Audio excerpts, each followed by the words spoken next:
네, 반갑습니다. 오늘 참 행복한 날입니다. 하나님께서 저와 여러분에게 준비하신 은혜와 평강이 넘쳐나기를 예수님의 이름으로 축원합니다. 은혜와 평강이란 단어는, 은혜는 신약적인 개념 속에서 하나의 단어를 줄이면 은혜이고, 구약적인 관점에서 바라보면 평강입니다. 그러니까 은혜와 평강이라고 하는 것은 구약과 신약을 통칭해서 얘기하는 것인데, 표현이 좀 다르지만 여전히 똑같은 것이다. 평강이 임하면 은혜가 임한 것이고, 은혜가 임하면 평강이 임하게 된다. 이 말이 대단히 중요한 부분인데, 언어의 표현은 그렇게 달라집니다. 성경에서도 신약 성경에 은혜와 평강이 너에게 있기를 구하노라라고 사도 바울의 그 인사 기법을 따라서 저도 그 인사를 그대로 따라서 합니다. 그래서 여러분에게 하나님의 은혜와 평강이 넘쳐나기를 다시 한번 축복합니다.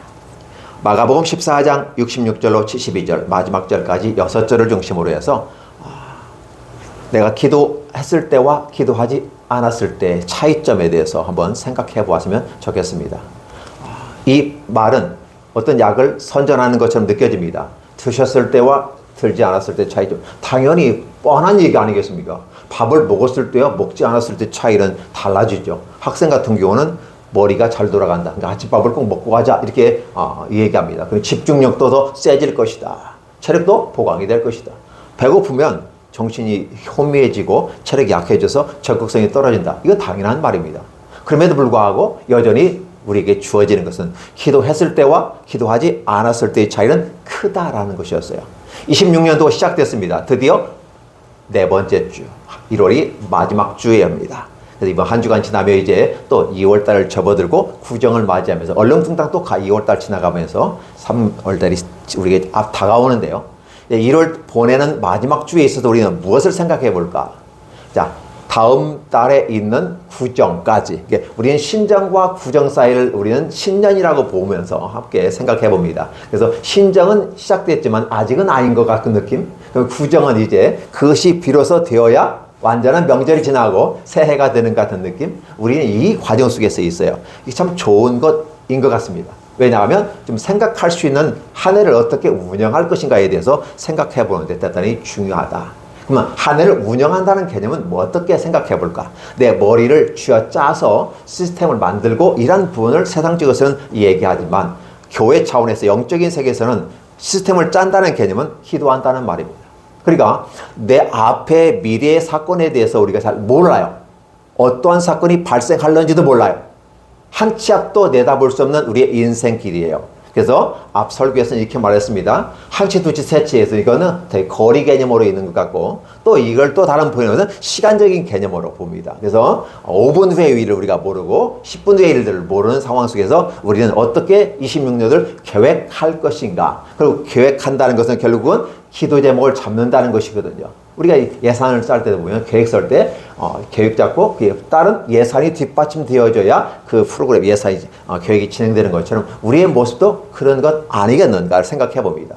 그래서 복 주시옵소서, 새해 복 많이 받으십시오 라고, 또 올 한 해도 행복하십시오, 올 한 해도 부흥하십시오, 우리에게 인사를 많이 하는데 과연 우리가 어떻게 행복할 수 있고 어떻게 부흥할 수 있는가를 생각해 보면 답은 뻔한 거죠. 여러분은 답을 다 알고 있어요.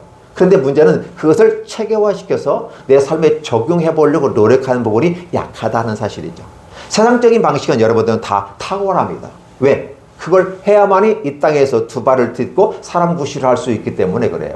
또 그런 걸 가르쳐 나아가는 것이 학교고, 남에게 손 벌리지 말고 네가 스스로 노력해서 얻는 소득하고 먹고 살아. 그리고 남을 도와줬으면 좋겠어 라고 하는 것이 세상의 교육이란다면 성경도 똑같이 얘기해줘요. 그런데 문제는 뭐냐면 그 너의 앞길이야. 한 치, 두 치, 세 치, 너 5분, 10분, 15분 후에 그 일이 너의 것인 줄 아느냐? 라고 하나님은 물으시는 겁니다.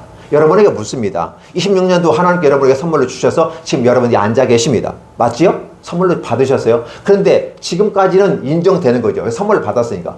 그러나 5분 후에 10분 후에 사실을 우리가 누가 장담할 수 있겠는가라는 부분이에요. 또 거리상에서 이런 부분 속에서, 그러니까 거리라는 개념은 공간적인 개념이고 시간 개념은, 그래서 우리가 시간과 공간이라는 이 틀 속에, 그래서 저는 이걸 철학자들은 동굴이라는 표현을 쓰고 있어요. 그걸 철학자들은 동굴 속에 인간이 모습을 어떻게 뚫고 나갈 것인가라는 부분을 얘기하고, 저는 이걸 하나의 감옥으로 생각하는 거예요. 이 시간과 공간이라는 우리 감옥 같은 이 감옥이라는 한계성을 갖고 있는 거거든요. 그럼 이 한계성에 있는 우리들이 어떻게 26년도가 마치 영원할 것처럼 살지 말고 영원할 수도 없는 거고 한계가 있기 때문에 인간이라는 개념은 바로 한계성을 갖고 있다는 걸 인정하는 것이고 하나님은 무한한 존재이다 라고 하는 부분이에요. 그러면 이게 말도 안 되는 것 같지만 한계성이 있는 사람이 무한한 세계로 갈 수 있을까요? 없죠. 그럼 어떻게 한계를 갖고 무한한 세계로 갈 수 있을까요? 쉽게 말하면 파리가 날개가 있어 날갯짓을 하며 날아다닐 수 있다는 건 분명한 사실입니다. 그런데 파리가 날갯짓해서 아프리카로 갈 수 있을까요? 나 더운 곳에 보내줘. 추워서 못 살겠어. 파리가 이거 가려면 좋은 방법이 한 가지 있죠. 누구나 아는 방법. 첫 번째 날갯짓을 고 간다. 그렇죠? 근데 이 작은 파리가 아프리카까지 가기는 너무 날개가 약해요. 그러면 지혜로운 파리는 내가 가지긴 가졌는데 안 되는구나. 그럼 어떤 방식을 할까? 도구를 이용하자. 물론 곤충이나 동물들은 도구를 이용할 수 없는 것이 차이점이 있습니다. 근데 그가 똑똑한 파리라고 가정해 본다면 그 파리는 아마도 제 어깨에 딱 타고 내가 비행기 탈 때 같이 탈 겁니다. 그래서 날갯짓을 하지 않고서도 날갯짓을 하는 효과를 누리면서 아프리카로 가게 될 겁니다. 그러다 보면 한계를 가진 파리가 아프리카로 가는 유일한 방식은 비행기를 타고 편안하게 갈 수 있다는 사실이죠. 이런 것은 뻔한 얘기인데 오늘 우리들이 한계를 가진 인간이 영원한 세계로 들어가고 싶은데 내 노력과 수고와 공로로 말미암아 헌금을 많이 하고 착한 일을 많이 하고 성지순례하고 이런 것을 통해서 내가 천국에 갈 수 있다고 허황된 꿈을 꾼다면 참으로 어리석구나라는 거예요. 파리만도 못한 건 아닌가? 그렇다면 우리가 파리보다 더 탁월한 존재를 한다면 그렇구나. 파리가 내 어깨에 타고 비행기를 같이 타버리면 되는 것처럼 나보다 더 강한 능력이신 완전한 무한대에 계신 예수 그리스도께로 가면 그분과 함께 내가 갈 수도 있겠구나라는 생각을 할 수 있을 텐데 왜 그걸 생각을 못할까를 생각해 봅니다. 그래서 오늘 여전히 한계 속에 봉착된 우리 철학자들은 그렇게 말합니다. 세상 속에 던져진 존재로서 인간의 실존을 이야기할 때 우리는 여전히 그러한 존재다. 지금 한계가 있다라는 것이에요. 그럼 한계가 있다는 말은 무한대가 있다는 것을 인정하라고 하는 부분이거든요. 그러면 지혜로운 사람은 나의 한계를 통해서 무한대를 꿈꾸고 그러나 그것이 내 노력과 수고로 안 된다는 걸 알기 때문에 누군가의 도움을 받아야 돼요. 어시스트 해줄 수 있는 누군가가. 그래야 내가 꼬리를 넣을 수 있는 것처럼 도울 줄 알아요. 그래서 우리는 나를 돕는 파라클레이토스라고 하는 성령 하나님이 나와 함께 계시고 그리고 성령님이 함께 계셔서 내가 점프할 때 나를 함께 띄워서 예수께 태워줄 수 있는 거죠. 성령께서 나와 함께 계시지 않으면 내가 점핑을 한다고 해서 예수께 갈 수 있는 건 아니라는 것이 성경에서 가르치는 부분이요. 목사님 맞지요? 네. 성령께서 해주셔야 내가 고백을 할 수 있고 예수를 믿는다고 하고 그 내적 확신과 외적 확신이 있고 성령과 함께 동행할 때 비로소 예수의 영이신 성령이 나를 예수 그리스도의 완벽한 세계로 업그레이드 시켜가지고 점핑을 하게 해서 내가 그 세계로 들어갈 수 있다는 거예요. 그렇기 때문에 내가 할 수 있다고 생각하는 것은 오만이고 교만이고 폐악이다. 이것을 우리는 탐욕이다라고 말하고 그죠? 이런 것들을 봐서 우상이다라는 것이죠. 그리고 박 목사님이 얘기하는 자아가 그런 존재로 남아있을 때는 여전히 그 사람은 종교성을 갖고 있고 인간이 만든 종교에서 스스로가 자기의 옷을 입으려고 하는 무화과 나무 앞치마와 같은 존재는 아닐까? 그걸 의지하면서 계속해서 갈아치고 하지만 여전히 허덕이는 모습이 우리의 인간은 아닐까? 이런 생각을 해보게 되는 것이죠. 그렇죠? 그러면 이런 것에 한 번에 단방에 해결해 주는 문제가 있어요.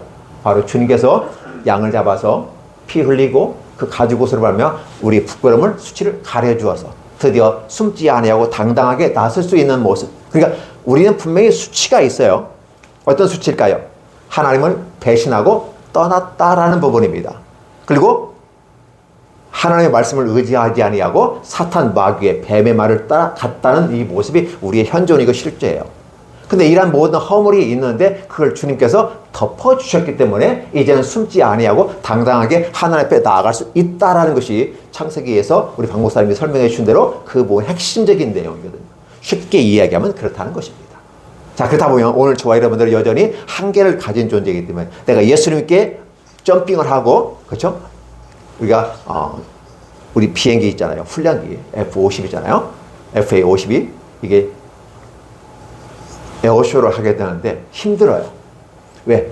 기체가 작아서 연료를 많이 못 싣고 오래 날아가지 못하니까 일본을 경유한다든지 해야 되는데, 그래서 일본에 가서 주유하고 다시 날아가야 되는데 일본이 너 안 돼. 독도 날랐잖아.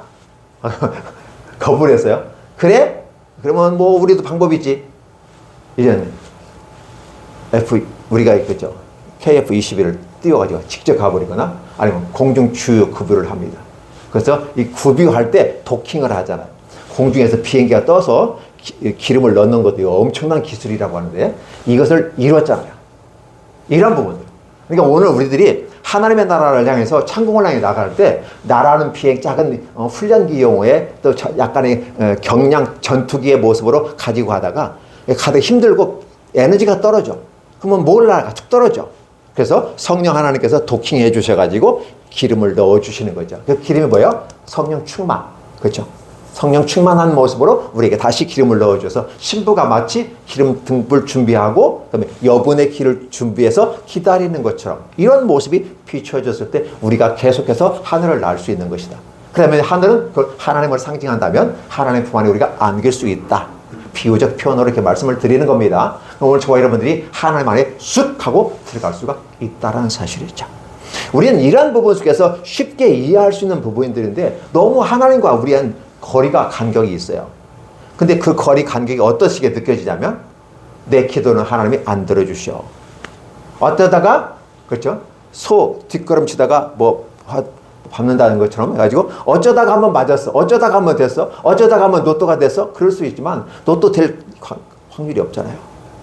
그러면서도 기도하고 한다고 하니까 다른 사람들은 그런 확률도 따져봤을 때 비효율적인 건데 왜 기도하냐고 따져들고 있다는 사실이죠. 하나님은 우리가 기도를 잘해서 응답해 주실까요? 멋있고 근사한, 그래서 대표 기도할 때 써가지고 멋있게 막 읽어나가요. 와, 저 장로님 진짜 멋있게 기도한다. 예, 그 기도 응답하실까요? 응답해 주시기를 간절히 소망합니다. 그러나 떠듬떠듬하지만 그 기도 하나님께서 야 기도하는데 준비도 안 하고 와서 이런 말도 안 돼. 그러니까 내가 너 같으면 들어주겠냐? 하나님이 거부하시겠을까요? 하나님은 말을 잘하든 못하든 논리적이든 시적인 표현을 쓰든 안 쓰든 간에 관계없어요. 그냥 마치 애기가 그냥 냈다 안 되면 울어버리는 거예요. 울어버려. 애는 말이 안 되니까 울어버리면 돼요. 울어버리면 해결이 돼요. 똥을 쌌는지 배가 고팠는지 오줌을 쌌는지 네가 알아서 해야 돼. 부모님이 다 해결을 해줘요. 맞죠? 우리가 기도를 잘하고 못하고 관계없어요. 중요한 건 우리들의 마음이고 하나님을 의뢰하는 그 마음이더라는 거죠. 그래서 주님은 외형적인 걸 우리를 판단하지 아니하고 진짜 네가 나를 절실히 찾고 또 찾느냐라고 묻는 거예요. 네 마음이 진짜 나한테 완전히 도킹되어졌느냐? 이제 네가 나한테 완전히 딱 비행기 탄 파리처럼 너의 모든 몸과 마음을 나한테 다 맡기고 그냥 비행기 가는 데다 맡기고 따라가겠느냐는 거예요. 아프리카가 어떤 곳인지 모르겠지만 가보면 또 험난한 곳이겠지만 그러나 그것까지 가기 전까지 그걸 믿고 맡기고 갈 수 있겠느냐고 저와 여러분에게 묻는 것입니다. 어떠세요? 여러분의 신앙생활들이 매년마다 반복되는 모습 가운데 약간의 그 정체성이라든지 약간 혼란스러운 것이 있지는 않을까요? 자기의 신앙을 사유하시고 즉 생각하시고 질문하시면서 가시기 바랍니다. 그러나 여러분이 질문할 때 악한 마귀가 들어올 것을 염두에 두서 미리 하실 말이에요. 하나님, 제가 질문하는 것은 하나님께 하는 것이고 악한 마귀가 내 말에 대답하지 않도록 차단시켜 주시고 오직 하나님만이 내 마음속에 말씀을 하시도록 축복해 주옵소서. 내가 묻는 이 질문에 악한 마귀가 끼어들지 못하도록 하나님 축복해 주옵소서. 왜냐하면 왜곡된 복음을 가지고 오거나 잘못된 복음을 가지고 와요. 마치 하와에게 그런 욕망이 있고 하나님께 대화하고 싶은데 어떻게 그 먹으면 포함직도 하고 먹음직도 하고 지혜롭게 탐스럽게 함지라 이렇게 되겠죠. 확 빠져드는 상황 속에서 하나님이 그러면서 이상한 말을 하게 되니까 그럴 수도 있겠구나. 하나님같이 우리가 될까 봐 하나님 그럴 수도 있겠구나. 그러면서 자기 판단을 하게 되는 것입니다. 세상에서는 자기 판단을 가지고 가야 됩니다. 왜? 그걸 주체성 있는 사람이라고 말합니다. 그러나 하나님께 들어오면 주체성을 우리는 다 내려놓습니다. 나의 언행 심사를 주님께 맡겨드립니다. 제가 어렸을 때 기도원 찾아다니면서 돌을 닦는 심정으로 묻고 질문하는 것이 있었어요. 대답이 없었어요.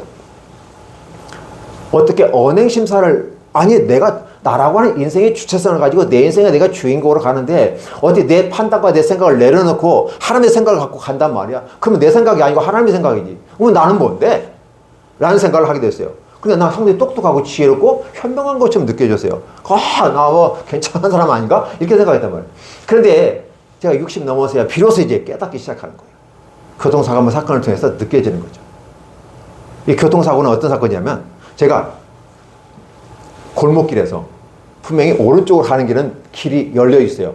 거침이 없어요. 그냥 가면 돼. 그리고 왼쪽으로 가든 오른쪽으로 가든 거리상에서 뭐 찾아요. 그런데 오른쪽 가면 아무 문제 없을 것을 내 마음속에 왼쪽으로 가면 된다. 왼쪽으로 가면 돼. 왼쪽으로 가고 싶다. 자꾸 그러는 거예요. 아니 그거 좁은 게 왜 들어가? 왜 돼? 근데 나도 모르게 막 그 생각이 가는 거예요. 오른쪽 넓은 곳이 있는데 이 길로 가면 되는 그 생각을 전혀 못 하는 거예요. 이게 넓은 길이 내가 객관적으로 봐도 넓은 길이고, 그런데 자꾸 생각은 이쪽으로 가는 거예요. 어떻게 됐을까요? 평상시 운전을 조심하고 운전을 잘한다고 제가 자부하고 있는데, 아닌 게 아니라 잘하긴 잘했는데 갖다 박아버렸어요. 왼쪽으로 돌면서 오른쪽 범퍼로 상대방이 서 있는 트럭을 착 긁어버렸어요. 근데 긁으면 다 빼야 되는데 저는 받을 거 확실히 받거든요. 더 바로 확실히 돌려버렸어요. 그랬더니 다행히 범퍼가 깨지고 상대방 차도 깨졌겠죠. 근데 순간 생각할 때면요, 왜 내가 왼쪽으로 가려고 했지? 그리고 박았으면 그냥 빼면 되는 건데, 살짝 되잖아요. 그러면 빼면 되는데 집사람이 박았다 그냥 빼라는 거죠. 근데 저는 확 돌려버렸어요. 어차피 보험 처리할 거니까. 그런데 문제는 뭐냐면, 보험을 다 해결되니까 문제예요. 다 해결 다 됐는데, 중요한 건 제가 이 말씀을 교통사고 냈다는 이걸 얘기하려고 하는 것이 아니라, 왜 오른쪽으로 넓은 길이 있는데도 내가 그 길 가면 아무 하자 없는데 왜 자꾸 내 생각이 왼쪽으로 갈까? 왼쪽 가야 된다 이 생각을 했을까? 그건 그 생각 과연 내 생각일까? 이걸 생각해보. 그 내 생각이 분명히, 제 생각은 왜 내가 분명히 이렇게 해서 기술적으로 빼면 갈 수 있어야 돼요. 그리고 이미 돌면도 괜찮았어요. 코너도 괜찮았고 각도도 괜찮았고 이 정도면 충분하다고 판단했어요. 그러니까 난 갈 수 있다고 생각했고, 굳이 그래서 이 길로 가는 거죠. 근데 왜 이 길로 가려고 하는지 저는 모르겠는데 자꾸 생각이 들어왔어요. 이게 하나님 주시는 은혜가 있어서 이 말씀을 드리는 겁니다. 결국은 내 생각이, 그래서 데카르트가 말하는데, 난 생각한다 고로 존재한다. 내가 생각하는 순간만큼은 존재하는 걸 확실하다. 그래서 순간 생각하는 내가 존재한다는 걸 느꼈지만, 그러나 내가 존재한다는 느끼는 그 생각조차도 하나님께 맡기지 않으면 참 어렵겠구나, 그런 생각을 합니다. 그래서 어렸을 때는 언행심사 주님께 맡기오니 하나님 축복해달라고 어렸을 때는 막 그렇게 하고 다녔는데, 그 말이 어느 순간에 사라져 버렸어요. 그러면서 내가 지혜로운 사람이고, 내가 지성인이고, 내가 똑똑한 사람이고, 그래서 나는 내 합리적이고 효율적인 판단을 통해서 좋은 결과를 도출할 거야. 그러니까 내 생각은 하자가 없어 라고 생각하고 했는데, 내 생각이 왜 자꾸 굴러갔는지 생각이 안 되는 거예요. 하나님이 개입을 하시고 함께 하신다면 이렇게도 될 수도 있겠구나. 마귀가 나에게 개입하면 그렇게 눈이 멀어서 이상하게 갈 수도 있겠구나. 그러나 저는 마귀가 저한테 개입했다고 생각하지 않거든요. 교통사고 났지만 하나님이 저한테 깨닫게 해주시기 위해서 그런 건 아니겠는가? 스스로 자의적 해석을 해볼 때, 이제는 내 언행심사예요. 말하는 것, 행동하는 것, 마음 씀씀이 하나하나 일들을 처리할 때 내 생각과 내 판단과 효율성과 효과성만 세상에서 강조하는 걸 가지고 따라서는 안 되겠구나 하는 생각을 하게 됐어요. 이러면 안 되겠다. 내가 왼쪽으로 가든 오른쪽으로 가든, 그거 네가 판단을 내지. 그걸 하나님께 물어. 오른쪽으로 갈까요? 왼쪽으로 갈까요? 부채 시인이시여. 왜 묻냐고. 꼭 규신은 꼭 물으라고 그래요. 근데 문제는 뭐냐면, 하나님 앞에서 내가 의뢰하는 마음 속에서 그분께 가는 게 좋겠구나. 그래서 내가 생각하는 판단의 효율성과 효과성이 난 상당히 탁월하다고 생각했는데 아니구다는 생각을 하는 거예요. 내 언행심사도 주님께 맡기는 게 좋겠구나. 비로소 그때 하나님이 내게 개입을 하시면서 내 삶을 이끌어 가시겠구나. 물론 가다 보면 잘 되는 일도 있고 못 되는 일도 있는데, 그 와중 속에서 내가 넘어지고 자빠지는 그 와중 속에서 하나님 나를 깨우쳐만 준다면 그 넘어짐이 오히려 내게 유익이 되지 않을까? 한 번 실수는 병가지 상사라. 그래서 내가 실수하고 교통사고 낼 수도 있어. 상대방에게 해만 끼치지 않는다면. 그리고 해를 끼쳤어도 내가 보상을 충분히 해주면 되는 거야. 이렇게 잘못했을 때 하나님은 이 사건을 통해서 내게 은혜를 주셨구나. 여러분의 삶의 현장 속에서 만나시는 하나님의 손길들을 이런 식으로 한번 경험을 해보시는 건 어떨런지.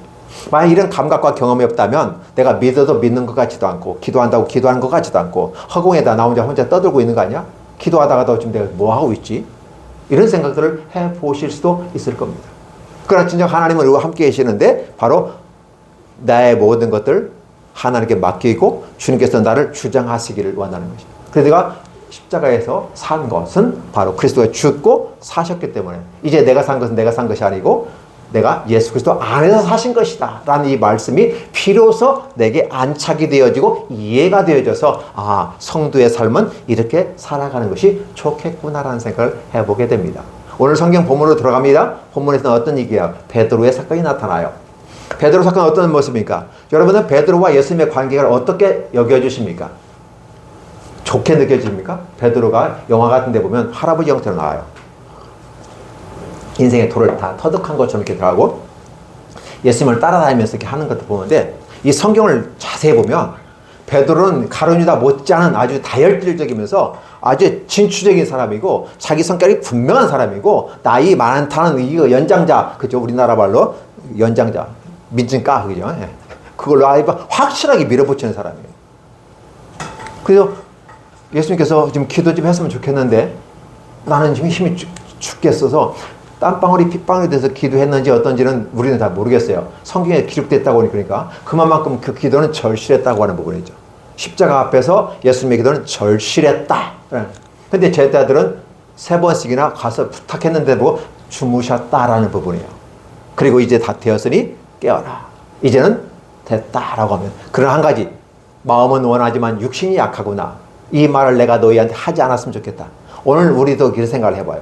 하나님께서 만약에 예수님께서 우리한테 이 말 하시면 네 마음은 알겠는데 육신이 약하구나 라는 생각을 해본다면 우리 육체를 관리하는 것도 하나님의 일이겠구나. 지치지 않는 모습도 필요하겠구나. 물론 나이 들어서 자연적인 모습에서 약해지는 건 어쩔 수 없겠지만 자기 관리는 하나님 앞에서 필요하구나. 그러면서도 깨어서 기도하는 모습은 필요하겠다. 예수님은 순환 고지, 그래서 3차에 걸쳐서 하면서 계속 지속적인 기도를 통해서 이 십자가를 쳤으면 아니 앉았으면 좋겠다는 생각을 했어요. 근데 막판에 가서는 하나님 내 마음대로 하지 마시고 원래대로 아버지의 계획대로 이루어지기를 원합니다. 이 잔을 내가 치겠습니다 하고서 이제 됐다 하고 내려가거든요. 예수님은 그 과정 속에서 기도하셨다는 증거를 분명하게 보여주었어요. 제자들은 기도하지 않았다는 증거를 보여주었어요. 그럼에도 불구하고 제자들에게 뭡니까? 목자를 치리니 양이 흩어지리라. 스가랴서에 있는 말씀 중심으로 이 얘기했음에도 불구하고 다른 사람들은 저항하지 않았어요. 그런가 보다. 그럴 수도 있겠지. 당연히 그럴 수 있겠지. 그런데 베드로만큼은 절대 그러지 않았어요. 뭐라고 했을까요? 다들 버릴지라도 나는 절대 그럴 수 없어. 사람이 의리가 있지. 어떻게 스승을 버린단 말이야. 말 같지도 않은 소리야. 이렇게 호언장담했던 거예요. 예수님께서 지금 당장 막 얘기해요. 영어에서는 그렇게 써요. 지금 당장 예수님이 좀 큰 소리를 내서 하는데도 불구하고 막 끝까지 호언장담해요. 다들. 그래서 내가 수제자입니까? 제가 나이가 제일 많지 않습니까? 살만하고 살았는데 뭐 걱정이겠습니까? 아무리 예수님 그러면 저를 뭘로 보고 나를 뭘로 보고 나를 뭘로 보고 내가 배신자로 여기십니까? 절대 그렇지 않을 거거든요. 호언장담했던 베드로의 모습, 그 모습, 기도하지 않고 주무셨던 베드로님께서 막상 십자가 앞에서 고난당하고 그 신문 받으시는 그 예수님의 그 현장 속에서 대제사장의 아랫들과 앞들 사이 속에서 3번의 부인하는데 단계별로 올라가면서 나중에 예수님을 저주합니다. 저주하고 난 도무지 그분을 알지 못한다라고 말합니다. 많은 사람들은 얘기합니다. 너도 보니까 나사렛 머투 말투를 갖고 있는 거 보니까 그 도당이 분명해. 그리고 나는 직접 봤어 라는 개념이 이 정도는 반복적으로 자세히 클로즈래요. 그 자세히 에티크를 보거든요. 자세히 봤단 말이에요. 그러니까 이 정도 아마 그때 당시 같이 그 집회에 참석했던 사람 중에 하나였을 거고 예수님 밑에서 어슬렁거리면서 폼 잡고 다니는 사람이 베드로 아니에요. 그래서 더 기억이 남았는데 분명히 난 보았는데 아니라고 하니까 승질나잖아요. 그렇죠. 승질나니까 어떻게 해요? 더 가서 막 더 떠들어버리면서 뭐야 그 도당이라고 하는 거예요. 그때 그 과정 속에서 베드로는 부인하게 됩니다. 제가 오늘 이 본문에서 여러분에게 말씀드리고 싶은 것은 베드로의 호언장담이 현장에 딱 들어갔을 때는 부서지더라고요. 그리고 3번 부인한 다음에 비로소 닭이 2번 우는데 베드로가 그걸 깨달아요. 여러분 기억해 주세요. 베드로의 마음속에 하나님께서 지금 십자가에 고난 당하기 위해서 신문 받으시고 하는 모든 과정 속에 있어요. 예수님은 지금 베드로에게 어떤 영향력을 행사하지 않아요. 그런데 성령께서 베드로의 마음에 깨달음을 주셔요. 마지막에 72절에 그런 말 나오죠. 예수께서 잡히시기 전날 밤에 네가 나를 3번 부인하리라. 그리고 닭이 2번 울 것이다. 2번 울기 전에 내가 3번 부인하리라 라고 말하는 것이 비로소 깨달아졌다라는 부분이에요. 이 깨달아졌다는 것은 하나님의 성령이 바로 베드로의 마음속에 기억나게 함으로 너의 이 일이 어떻게 진행되는지를 보게 해주시는 것으로서 너의 모습은 어떤 모습이어야 된다? 이 사건 이후로 베드로는 어떤 모습이었을까요? 예수께서 십자가에 거꾸로 돌아가셔서 할 때 나는 정상적으로 이 십자가에 매달려 죽어서는 안 된다. 베드로가 깨달아요. 그래서 나는 내가 죽을 때 십자가를 거꾸로 그분과 함께 같이 죽을 수 없습니다. 십자가 거꾸로 해주십시오. 그래서 거꾸로에 매달려서 죽었다는 말이 있어요. 왜 그랬을까요? 오늘 제가 여러분들에게 말씀드린 것은 기도한 사람과 기도하지 않은 사람의 차이입니다. 예수님께서 뻔히 알아요. 시험에 들지 않기 위해서 그러니까 이미 예수님은 전능하신 하나님의 아들로서 이미 미래를 다 보시는 거예요. 그럼에도 불구하고 그걸 극복하기 위해서 내가 너의 기도하라고 말하지 않느냐. 그 3번씩이나 그리고 땀방울이 핏방울이 될 정도로 내가 그렇게 막 오열을 하면서 하나님께 기도하고 하는 내 소리가 들리지 않았느냐. 다른 사람이 들리지 않고 오직 피곤함으로 눈꺼풀이 내리는데 그걸 이겨낼 수 없었다라는 것이죠. 결국은 그 사건을 통해서 이어지는 원인과 결과, 인과론적으로 봤을 때 베드로는 시험에 들 수밖에 없었고 예수님을 부인할 수밖에 없고 저주할 수밖에 없었다. 그렇다면 예수님을 팔아버리는 가룟 유다와 베드로의 차이가 뭐가 있겠는가? 아니 저는 가룟 유다보다 베드로가 더 악하다고 생각을 해요. 주님의 말씀을 따라가는 것 같으면서도 사사건건 시비를 걸고 달라들어요. 그게 베드로였어요. 이런 분. 근데 또 주님께서는 이 베드로가 어떤 사람인지 알기 때문에 수제가 하지만 늘 모든 현장에 데리고 다녔어요. 그러면 베드로가 더 은혜가 더 있어야 될까요? 베드로, 야고보, 요한은 3스타예요. 3명이에요. 그죠? 3명을 특별히 더 챙겼거든요. 그런데 그 중에 하나가 베드로예요. 근데 오히려 많이 대들고 싸우고 달라들고 하는 것은 베드로였어요. 막판에서도 비로소 여기에서 베드로가 팍 꺾어져 버립니다. 아, 그렇구나. 하나님의 나라는 나의 경험과 나의 나이와 나의 지식과 나의 노하우가 아니라 이런 걸 내려놓고 하나님의 말씀을 따라 가는 것이 진정한 하나님의 나라라는 사실을 알게 되죠. 비로소 그것이 하나님의 나라가 자기 자신에 들어왔을 때 베드로는 거꾸로 십자가에 매달려 죽은 순교의 현장 속에서 이슬로 사라지는 이의 모습을 보여주었다는 것입니다. 오늘 저와 여러분에게 말씀드린 것은 기도했을 때와 하지 않았을 때 차이는 이렇게 크다는 겁니다. 우리는 기도해서 항상 어떤 기도를 해요? 뭘 주십시오. 성공하게 해주십시오. 없는 걸 주십시오. 내가 노력하지도 않고 뭘 주십시오. 이렇게 하려고 많이 노력을 해요. 이게 기복을 조장하는 듯한 느낌을 받아요. 기독교에서는 기복을 주장하지 않습니다. 우리의 노력과 수고에 대한 결과를 주시고 그리고 우리가 생각지도 않은 것, 우리가 꿈꾸지도 않았던 걸 주시겠다고 하나님께서 약속해 주셨기 때문에 언제? 말씀대로 순종하고 나아가게 될 때 예비하신 것을 주시겠다고 그랬어요. 하나의 숨겨진 복을 주시겠다. 우리는 그걸 바라보는 것입니다. 그런데 일단 우리는 최선을 다하고 노력하는 건 분명하지만 하나님이 우리에게 은혜 주실 걸 주시되 충만히 주십시오라고 기도해야 되는 것입니다. 근데 우리가 이 기도할 때 대개 보면 기도하세요. 하나님이 다 주실 것입니다. 구하라 주실 것이요. 이렇게 막 설명하기 때문에 내가 노력하지 않고도 하나님 내 100점 받게 해주세요. 공부 않고도 100점 받게 해달라고 그래요. 되나요? 너 절대 그 응답이 안 돼요. 하나님께 내 기도 응답 아직 안 하셨어. 내가 100점 받게 해달라고 했는데 너 공부했어? 안 했어. 공부했는데 조금밖에 안 했어. 조금밖에 안 하고 100점 받게 해. 죽으라고 공부해놓고 기도하면서 해야 100점 말뜻만 하는 건데. 그렇죠? 하나님은 공짜를 우리에게 그냥 노동하지 않고 수고하지 않고 그냥 얻으려고 하는 그런 도둑의 마음을 갖고 기도하지 말라는 거예요. 욕심을 갖고 기도하지 말라는 거예요. 어떤 기도하라는 거죠? 하나님의 나라를 위해서 기도하고 이웃을 위해서 기도하고 교회를 위해서 기도하고 나약한 자들, 연약한 자를 위해서 기도해 주라고 하는 부분. 그러한 기도를 할 때 하나님 반드시 응답해 주십니다. 플러스에서 자기의 필요한 것도 더불어 집어넣어서 기도한다면 하나님께서 우리의 필요를 주시지 않을까요? 무엇을 먹을까? 마실까? 입을까? 어떤 집에 살까? 어떤 자동차 살까? 지금 성경을 좀 추가했어요. 입고 마시고 이것만 있는데 집과 그 다음에 자동차까지 추가했어요. 그 다음에 또 여러 뭐 어떻게 있겠죠. 그 모든 걸 너에게 있어야 할 줄을 나도 안다. 근데 문제는 뭐냐면 네가 그것을 목적으로 기도하면 그것이만 응답되면 나머지 이제 다 떠날 거 아니야. 근데 문제는 나 중심으로 나와 친근해지면 그 모든 건 더불어 보너스로 줄 건데, 그래서 나와 지속적인 관계, 이게 그것이 있고 없고 응답되고 안 되고를 떠나서 나와 지속적인 관계를 맺어가기 때문에 좋은 건데, 만약에 그것이 목적이라면 응답돼 버리면 떠나버리는 거예요. 잠언 30장에 하나님 내게 두 가지의 소원이 오는데, 내가 악한 생각하지 아니하고 바르게 주 옆에 따라가게 해주십시오. 내가 너무 부하게도 말고 가난하게 마옵소서. 너무 많아가지고 내가 하나님이 없다, 나 하나님 없어도 먹고 살아 라고 말할까 두렵고, 내가 없어가지고 도둑질 할까봐 두렵습니다. 이거 하나님 내 인생에서 이건 절대 없게 해 주옵소서라고 잠언서에서 30장에서 기도하고 있는 모습을 볼 수 있어요. 어떠세요? 오늘 설교 제목이 기도했을 때와 기도하지 않았을 때, 기도로 내 인생 26년을 준비했을 때와 준비하지 않았을 때 차이점이 있다는 사실이죠. 그 다음에 이걸 단어를 바꿔볼게요. 26년을 기도로 차근차근 준비하면서 기도 제목을 적을 때와 적지 않았을 때의 차이점은 크다라는 것입니다. 하나님은 반드시 그 길을 열어주셔요. 저는 아직까지 생각을 못했었는데 2차 저차 해가지고 저 어머니가 저희 집으로 오셨어요.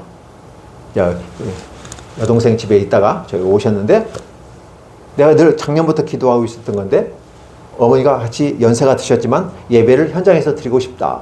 유튜브로만 예배 드리니까 그래서 듣는데 오시었어요. 그래서 오늘 아침에 딱 전화했을 때 오늘은 아직은 지금 저 위에 계셔요. 준비가 안 됐으니까. 그래서 2월부터 오신다고 하는데 그 생각을 했어요. 내가 기도 응답했는데 2년 만에 응답이 돼버렸네. 그리고 교회 위에 사택이 있으니까 바로 내려오면 되는 거잖아. 그래서 예배 드릴 수 있는, 어머니가 같이 예배 드리게 해달라고 기도 제목을 잡았었는데 그렇게 해주시는 거였어요. 사실 그런 의도는 아니었는데 어떻게 하다 보니까 저희 집에 오신 거예요.